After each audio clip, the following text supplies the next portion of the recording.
Hello hi అందరికీ నమస్తే. ఈరోజు ప్రధాన వార్తలు చూసుకుంటే తెలంగాణ శకటం కనువిందు. గణతంత్ర దినోత్సవం సందర్భంగా ఢిల్లీలోని కర్తవ్య పథలో శుక్రవారం జరిగిన పరేడ్లో తెలంగాణ శకటం కనువిందు చేసింది.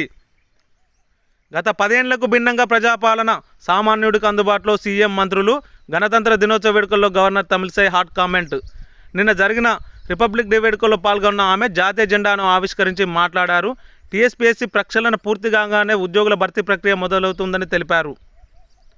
గవర్నర్కు ఇంగిత జ్ఞానం లేదు, రాజ్యాంగంపై అవగాహన లేనోళ్ళను నియమిస్తే ఇట్లనే ఉంటాయని చెప్పేసి కడియం హాట్ కామెంట్. ఇండియాతో ఆటలాడొద్దు, పశ్చిమ దేశాలకు పుతిన్ వార్నింగ్.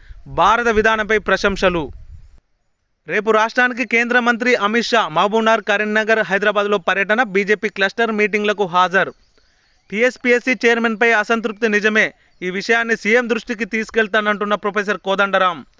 పల్లా రాజేశ్వరరెడ్డిపై కేసు, ఆయన భార్యతో పాటు మరో వ్యక్తిపైన ఫేక్ డాక్యుమెంట్లతో ఫ్లాట్ కబ్జాకు యత్నించారని బాధితురాలి ఫిర్యాదు. పోచారం కేసులో ఎఫ్ఐఆర్ నమోదు. కేఆర్ఎంబీపై గలమెత్తండి, త్వరలోనే ప్రజల్లోకి వస్తా. కృష్ణా బోర్డుకు ప్రాజెక్టులు ఇస్తే తెలంగాణకే నష్టం, ఎంపీలకు కేసీఆర్ దిశానిర్దేశం. ఆ పద్యం మీకే సరిపోతుంది, 10 ఏళ్లు అధికారంలో కూర్చున్నది మీరే. బీఆర్ఎస్ వర్కింగ్ ప్రెసిడెంట్ కేటీఆర్ శుక్రవారం సంచలన ట్వీట్ చేశారు. పెద్దవాళ్ళు ఎప్పుడో చెప్పారంటూ సుమతి శతకంలో భాగంగా బద్దెన రాసిన కనకపు సింహాసంలో శునకంను కూర్చుండబెట్టిన శుభలగ్నంను దోనరాగా బట్టము గట్టిన వెనకటి గుణమేల మానును వినురా సుమతి అనే పద్యాన్ని ట్వీట్ చేశారు. అయితే ఈ ట్వీట్పై కొందరు నెటిజన్లు సీఎం రేవంత్ రెడ్డికి మద్దతుగా కామెంట్ చేస్తున్నారు. కేటీఆర్పై సెటర్లు విసురుతున్నారు.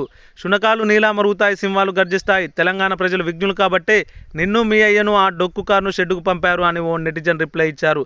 చాలామంది నెటిజన్లు తీవ్ర స్థాయిలో విమర్శిస్తుండటంతో కేటీఆర్ ట్వీట్ ఆయనకే బూమరాంగ్ అయిందన్న అభిప్రాయం వ్యక్తమవుతుంది. కాళేశ్వరంపై సిబిఐ ఎంక్వైరీ చేసేందుకు మేము సిద్ధం, కోర్టు కానీ సర్కారు కానీ అనుమతిస్తే రెడీ. హైకోర్టులో దర్యాప్తు సంస్థ అఫిడవిట్. డైరెక్టర్ తరపున సిబిఐ ఎస్పీ కళ్యాణ్ చక్రవర్తి దాఖలు. వచ్చే నెల 2న విచారించనున్న న్యాయస్థానం.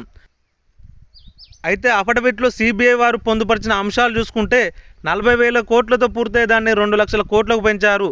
జలసంఘం ప్రేక్ష పాత్ర వహిస్తుంది. భారీ స్థాయిలో ప్రజాధనం లూటికి ప్లాన్. గ్రీన్ ట్రిబ్యునల్ ఉత్తర్వులు బుట్టదాగలు. మల్లన్న సాగర్తో హైదరాబాద్కు ముప్పు.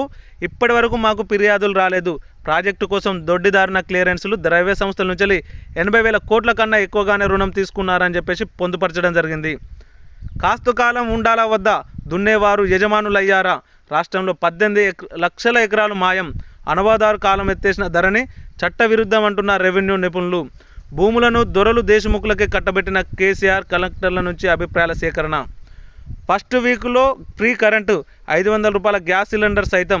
హామీల అమలుపై సర్కార్ ఫోకస్. ఇప్పటికే ఆయా శాఖలకు రేవంత్ ఆదేశం. గోడ మీద పిల్లుల నితీష్. మెజార్టీ ఎవరికి వచ్చినా ఆయనదే అధికారం. ఇప్పటికే 5 సార్లు కూటముల మార్పు. బీహార్ పాలిటిక్స్లో పల్టురాముగా ముద్ర. ఈ గౌరవం మీదే అంటూ మెగాస్టార్ చిరంజీవి ఎమోషనల్ ట్వీట్. తనకు పద్మవిభూషణ్ అవార్డు వచ్చిన సందర్భంలో శుభాకాంక్షలు తెలిపిన ప్రతి ఒక్కరిని దృష్టిలో పెట్టుకొని ఈ ఎమోషనల్ ట్వీట్ చేయడం జరిగింది. ఈ భారతదేశంలోనే 2వ అత్యున్నత పురస్కారమైన పద్మవిభూషణ్ రావడం వల్ల మీ అందరి ఆదరణ, అభిమానాలు ఉండడమే ఇది సాధ్యమైందని చెప్పడం జరిగింది. సో ఇవంటి ఈరోజు ప్రధాన వార్తలు. వార్తలు నచ్చినట్లయితే లైక్ చేయండి, కామెంట్ చేయండి, షేర్ చేయండి. Thank you.